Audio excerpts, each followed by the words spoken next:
पौराणिक कथाओं के अनुसार माता पार्वती ने भगवान शिव को अपने पति के रूप में पाने के लिए सैकड़ों वर्षों तक कठोर तप किया था।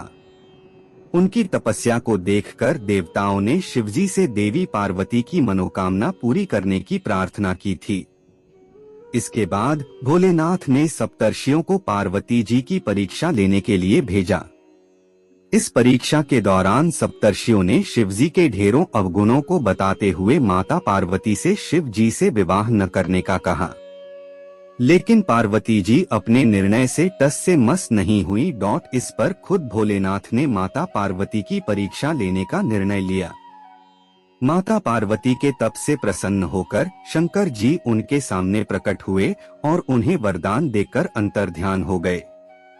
कुछ क्षणों बाद ही एक मगरमच्छ ने एक लड़के को पकड़ लिया और लड़का मदद के लिए पुकारने लगा। बच्चे की आवाज सुनकर पार्वती जी नदी किनारे पहुंची और उनका मन द्रवित हो गया। इस बीच लड़के ने माता पार्वती को देखकर कहा कि मेरी न माँ है, न बाप, न कोई मित्र ही है। माता आप ही मेरी रक्षा करें। इस पर पार्वती जी ने मगरमच्छ से कहा कि ग्राह इस लड़के को छोड़ दें। इस पर मगरमच्छ ने कहा कि दिन के छठे पहर जो मुझे मिलता है उसे आहार बनाना मेरा नियम है। पार्वती जी के विनती करने पर मगरमच्छ ने लड़के को छोड़ने के बदले में पार्वती जी के तप से प्राप्त वरदान का पुण्य फल मांग लिया। इस पर पार्वती जी तैयार हो गईं।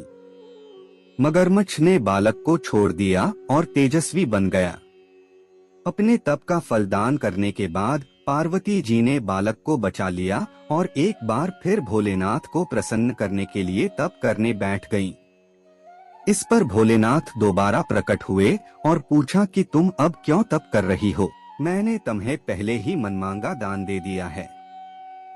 इस पर पार्वती जी ने अपने तप का फल दान करने की बात कही। इस पर शिवजी प्रसन्न होकर बोले, मगरमच्छ और लड़के दोनों के स्वरूप में मैं ही था। मैं तुम्हारी परीक्षा ले रहा था कि तुम्हारा चित्त प्राणी मात्र में अपने सुख दुख का अनुभव करता है या नहीं।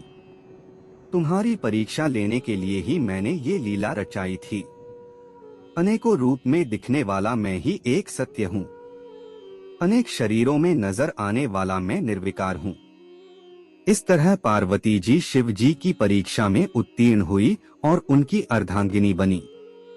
पौराणिक कथाओं के अनुसार माता पार्वती ने भगवान शिव को अपने पति के रूप में पाने के लिए सैकड़ों वर्षों तक कठोर तप किया था।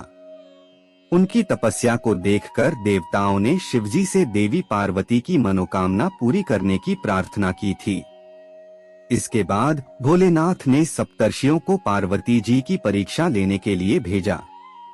इस परीक्षा के दौरान सप्तर्षियों ने शिवजी के ढेरों अवगुणों को बताते हुए माता पार्वती से शिव जी से विवाह न करने का कहा। लेकिन पार्वती जी अपने निर्णय से टस से मस नहीं हुई। इस पर खुद भोलेनाथ ने माता पार्वती की परीक्षा लेने का निर्णय लिया। माता पार्वती के तप से प्रसन्न होकर शंकर जी उनके सामने प्रकट हुए और उन्हें वरदान देकर अंतर्ध्यान हो गए। कुछ क्षणों बाद ही एक मगरमच्छ ने एक लड़के को पकड़ लिया और लड़का मदद के लिए पुकारने लगा। बच्चे की आवाज सुनकर पार्वती जी नदी किनारे पहुंची और उनका मन द्रवित हो गया। इस बीच लड़के ने माता पार्वती को देखकर कहा कि मेरी न माँ है, न बाप, न कोई मित्र ही है। माता आप ही मेरी रक्षा करें। इस पर पार्वती जी ने मगरमच्छ से कहा कि ग्राह इस लड़के को छोड़ दें। इस पर मगरमच्छ ने कहा कि दिन के छठे पहर जो मुझे मिलता है उसे आहार बनाना मेरा नियम है। पार्वती जी के विनती करने पर मगरमच्छ ने लड़के को छोड़ने के बदले में पार्वती जी के तप से प्राप्त वरदान का पुण्य फल मांग लिया। इस पर पार्वती जी तैयार हो गईं। मगरमच्छ ने बालक को छोड़ दिया और तेजस्वी बन गया। अपने तप का फलदान करने के बाद पार्वती जी ने बालक को बचा लिया और एक बार फिर भोलेनाथ को प्रसन्न करने के लिए तप करने बैठ गईं।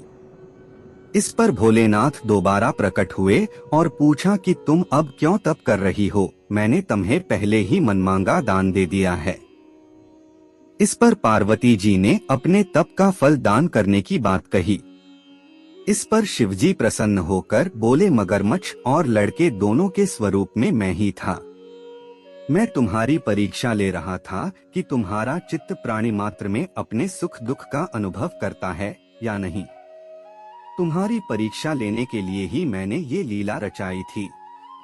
अनेकों रूप में दिखने वाला मैं ही एक सत्य हूँ।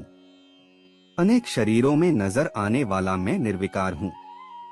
इस तरह पार्वती जी शिव जी की परीक्षा में उत्तीर्ण हुई और उनकी अर्धांगिनी बनी।